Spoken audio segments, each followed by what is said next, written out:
they did not have to dispatch the Gorn using a suspiciously large log. Welcome back to our 4th episode of Strange New Worlds, and here they're finally flipping the script a little bit, a change of pace, and I'm glad that they took the time that they did to get to this point. All spoilers here out. We're going to start with a quick review of the episode, and then we're going to talk about the implications and the social implications of this episode and where we really get. There has been a lot of controversy over whether or not the Gorn should appear in this show, because in the original series, when Kirk faced off against the Gorn, they had said no one had ever seen a Gorn, and people thought that we were going to break continuity here, and we didn't. Mostly. Now, La'al might have seen a Gorn before, still doesn't really remember it, still no one in Starfleet has seen it. Are they going to be the balance of terror for Strange New Worlds, where we almost never saw Romulans in the original series until near the end, but we almost never see Gorn? We don't know, we'll have to wait and see. But right from the get-go, we have a high-tension, high-stakes episode. We know this. They're building tension, they go down to the planet, they do a great job of keeping that tension high, but the production values on that planet are strangely low. We've got a bunch of random stuff lying around, very anachronistic, doesn't look like the future at all. It's a great scene, however, it's a bit incongruous with our view of the future in the show so far. Shockingly, the landing party does not get trapped on the planet's surface, which seems to happen every episode of Star Trek. They beam back up without issue, but the Gorn have laid a trap. The Enterprise has fallen into it. I really like the action and the way things play out. It wasn't super predictable. I like the fact that the Enterprise could not extend their shields around the ship that they were docked with. We see this happen a lot in Star Trek, but we are in the past right now, and shield technology is not as advanced as it's going to be later on. If they break this and do it in a later episode without coming up with a new technique of doing that, I will be disappointed, but I'm fine with it happening right now. And then we have a back and forth, hunting the Gorn, very Wrath of Khan, like we're in a Mutara Nebula. Also some great science that the brown dwarf is very similar to a large gas giant. That is what a brown dwarf is. It's a bit of a protostar that couldn't quite become a star. Then we're getting awfully close to a black hole, and we have the classic trope of the Enterprise will hold. We always know that the Enterprise, unless we're in a feature film, will not fail, and it's the alien ships that will fail us. Always the way in Star Trek, but it worked out. Classic. And they did not have to dispatch the Gorn using a suspiciously large log. So, overall, I really liked this episode. Before we go on, I want to let you know I would really appreciate it if you could like this video and subscribe to this channel, hoping to grow this as quickly as possible so that we can continue to add to the discussion of Star Trek culture and sci-fi in general. New season of Orville starts soon. I'm going to give it an 8.5 leathery aliens out of 10. It wasn't perfect, but we're going to discuss some more of this episode as we get into the social issues of the episode in the second part of this video. Let's do that.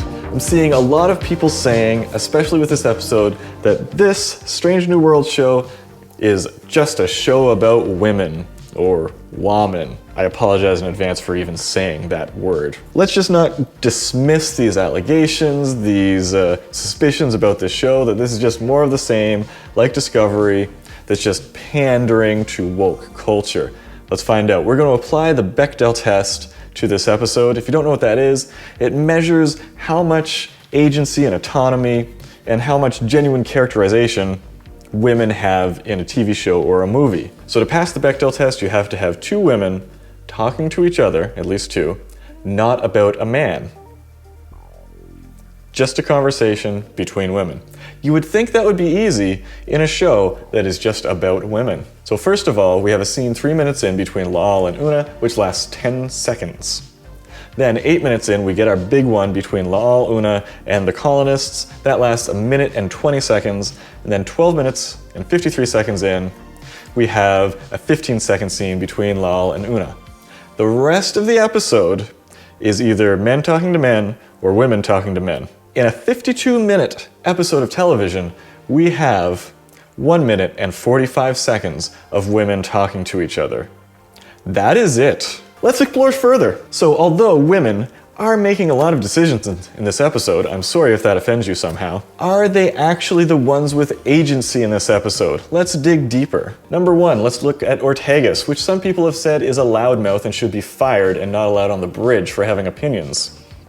I won't engage that at this moment. Although she says a lot in this episode, she always needs permission to do almost anything that she does. She has an idea, Pike gives it the okay, she implements that idea. She has very little agency of her own in this episode. Then we have Uhura, which some people say is a bit of a Mary Sue. She's too good at what she does. She flounders, has a great deal of difficulty. In the end, she cannot finish the repairs on the device that is at risk of exploding. And everything that she does is at the behest and instruction of Hemmer. She has no idea what she is doing in this episode. Again, she has almost no agency whatsoever. Next up, La'an. One would think that she has the most agency in this episode. She's the one that knows about the Gorn when nobody else does. But, once again, she can't do anything without Pike's permission. Now I want to stop right there, just for a moment, because even though they're in sort of a paramilitary context, there are lots of things that a character can do without requiring permission from their superior officer. They can go about and live their lives and make their own individual decisions, but there are very little decisions portrayed in this show that actually happen without the permission of her superior officer, which is odd and interesting for the sake of our investigation here.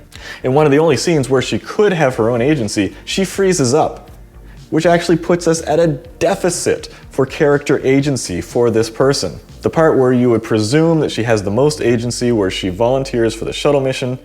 Again, this mission was something she had to volunteer for, and then Spock had to come because he assumed that she would need assistance. So she can't do this on her own. And it turns out she did need his assistance to get through that mental block and be able to accomplish what she needed to accomplish, robbed of her agency. Next up, we have Nurse Chapel, who people have accused of being a loudmouth. In previous episodes, she has stepped up to do the job on her own. In this episode, she is asked by Dr. Mbega. She doesn't volunteer it, she doesn't remember that she has skills in archaeological medicine, being able to sew people up. Again, she has no agency, she is asked to do something, and that is it. And then, finally, Una, number one, the commanding officer, second in command officer.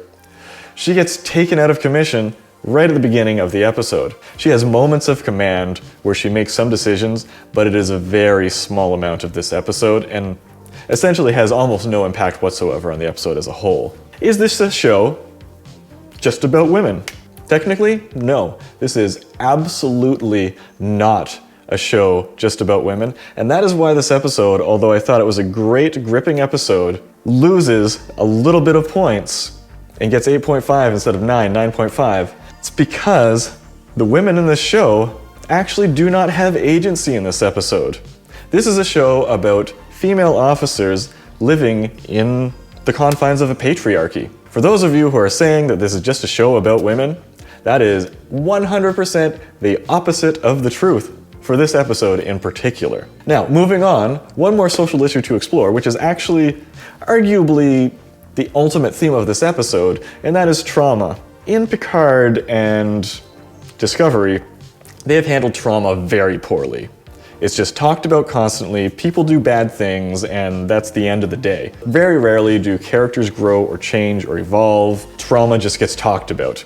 However, in this episode, we learn that La'al should have sought counseling. She should have dealt with the trauma in her life already in the past, and that catches up with her in the end when she needs to have her brain kind of sorted out a bit by a mind meld. Interestingly enough, in that mind meld we find that Spock has unresolved trauma as well, which is a great way to find it because normally we wouldn't see these things on the exterior of a Vulcan, but we are inside his brain and he could not hide that from her. And so we do have a solid social moral from this episode. La'al grows as a human being. I believe that she is now going to seek some sort of help or counseling to get back to where she should be. And so that actually gives us a positive note and keeps the score for this episode up. So we have a great conflict.